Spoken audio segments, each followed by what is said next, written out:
One of the most incredible things that's ever happened to me on the road that really kind of showed not just the wildness of Jesus, but how he can unsettle us, how he doesn't always do things the way that we would do them to be safe. I was at a women's conference, and it was this big conference, several thousand women. At the end of the day, there was a time where the women were invited to come up to the front of the stadium and pray if they needed prayer. And the girl who was doing worship at this particular conference is a friend. Her name is Kathy Troccoli. Kathy invited the women forward, and she was walking back and forth across the platform singing Psalm 23. And I mean, the women responded in droves. There were probably 1,500 women who came up to the altar. And that sounds good, but it was one of those times when it seemed more emotional than spiritual. Sometimes when you get that many women into one room, you can whip up a lot of emotion.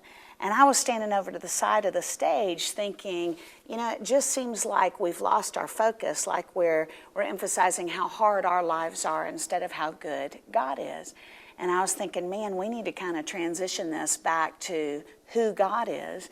And Kathy was thinking the same thing, because as she finished her song, she came over to me and she has these huge Italian eyes, and she shoved the microphone toward me and went, "Pray, Lisa." And I thought, oh, good night. What am I supposed to pray with, you know, all these women and all this emotion? But I thought, you know, anytime you have even a few women in a room, you're going to have the common denominator of pain. You're going to have broken marriages and prodigal children. And so I started praying a prayer about God's compassion. I started praying that we would remember that he's close to the brokenhearted, that he's a strong tower and a safe refuge to run to in times of trouble. And I was praying that when suddenly I sensed God's voice. It wasn't an audible voice like the prophets heard in the Old Testament, but it was unmistakably God. It wasn't my mama's voice, wasn't my counselor's voice. It was God's voice. And he told me very specifically in my spirit to pray something. And I've never had that happen before, ever. In all these years of being on the road, I've never heard something that insistent telling me to pray something very specific. And my first thought was, Lord, that's not going to go over very well here. I'd rather not do that. You know, they stoned prophets in the Old Testament. But the voice was so insistent that I eventually said, okay, Lord, I'll be obedient. And I prayed what I sensed very strongly he wanted me to pray. I prayed for women who were struggling with their sexuality and walking in homosexual relationships. As you can imagine, that goes over like a lead balloon when you've got a bunch of women in matching purses and shoes. And I don't remember what happened right after that. Within 2 hours, I was on a plane flying back to Nashville. But about 2 weeks after that, I got a letter postmarked from the state where this event had been held in. And I opened it up, and it was from a girl who had attended the conference. She explained that she had been to this event 7 years in a row, but that she didn't go because she liked the conference. She went to appease her mother because she had been raised in a Christian home, but when she went to college, she just fell away from the Lord, kind of walked away from everything she had known when she was younger, and got really involved in homosexuality. And she said her mother didn't know any of this, and she lived on the opposite side of the state from her mom, so she would go to this Christian conference every year just to kind of keep her mom in the dark and to keep her mom assuming that she was walking with the Lord. And she said, I don't know if you remember, but the altar call, the time of prayer at the conference this year was really, really demonstrative, really emotional. And I'm reading her letter in my office thinking, yeah, I remember the altar call, because I just remember it being, you know, so emotional.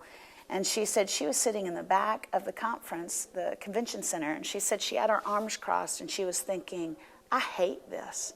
I hate everything about this. Nothing here applies to me. And she said she was watching me pray, and of course she didn't know who I was. But she said, Lord, she wasn't even sure God existed, so she's kind of praying this in her head, but praying it with a lot of anger and doubt. She said, Lord, if you exist, I dare you to make that lady say the word lesbian, because I've been here 7 years in a row, and I've never heard anything that applies to me. And she said, the minute I said that, basically dared God to do that, you said that word in your prayer. And she said she was so shocked that she got up and she ran to the restroom and she pulled the bar across the door and she waited until she couldn't hear any more noise when the conference was over. And she walked out to her car by herself. Of course, we found out later what she didn't know was her mother was at the front praying for her. And she said it was just really, really unsettling. And she thought about it, but she didn't really do anything about it. Well, a couple of days later, she's driving down this rural interstate. And she said the bottom had fallen out of her life. She had lost her job. She had lost this relationship that meant a lot to her. She said she was driving down the interstate, and she essentially prayed the same thing with a little less anger. God, if you're real, show yourself to me in a way that I won't miss it. Reveal yourself to me. And she said then she just absentmindedly turned on the car radio. And when she did, it was Kathy Troccoli singing. And Kathy was singing the same song she had sung at the altar call, Psalm 23. And she said she wrote that she didn't normally even listen to Christian music on her car radio. She didn't know how the stereo had gotten tuned into that station. She said she was really, again, unsettled by the fact that here she's hearing the same song she had heard at the conference a week and a half before. But she said to make it even more shocking, she said at the end of Kathy's song, instead of a DJ's voice coming on or an advertisement coming on, they had recorded my prayer. And so she heard me pray for women walking in the same circumstances she was walking in. She said, I heard that word again.